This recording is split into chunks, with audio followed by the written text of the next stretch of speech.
आंचल, एक कप चाय देना। चाय नहीं है, जहर दो। तुम ऐसा क्यों बोल रही हो?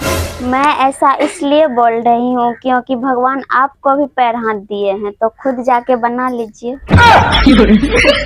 अगर ये सब खुद से करना होता तो मैं शादी तुमसे किस लिए करता? शादी आप बीवी का गुलाम बनने के लिए किए हैं। लेकिन मैं कभी भी बीवी का गुलाम नहीं बनूंगा। आप बीवी का गुलाम नहीं, डायरेक्ट नौकर बनोगे।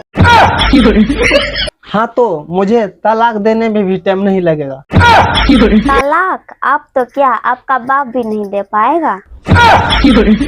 एक काम करना, तलाक बाप से ही ले लेना।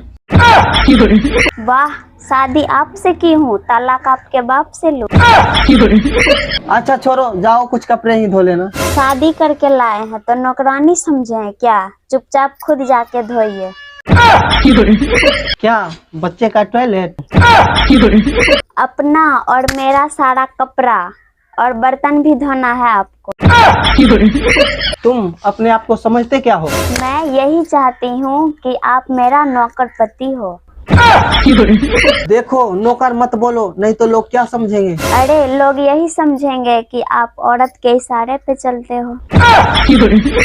अच्छा, एक बात बताओ, लोग जो इस तरह का बात तुमको बोलेगा, तुमको अच्छा लगेगा?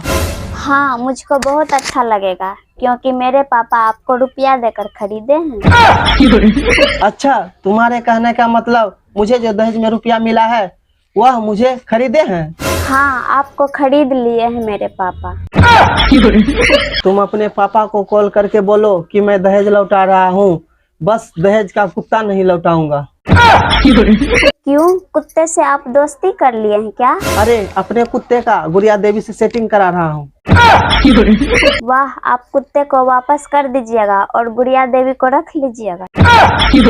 नहीं नहीं, ऐसा कुछ नहीं है। चुपचाप सब कुछ वापस कीजिए, नहीं तो आपका हाल कुत्ते से बुरा हो जाएगा। देखो, रुपया पैसा तो खा के निकाल दिया टॉयलेट में। मतलब 4 लाख रुपया खाने पीने में उड़ा दिए? देखो, मुझे पता था दहेज का रुपया नहीं रहता है, इसीलिए खा के हक दिए।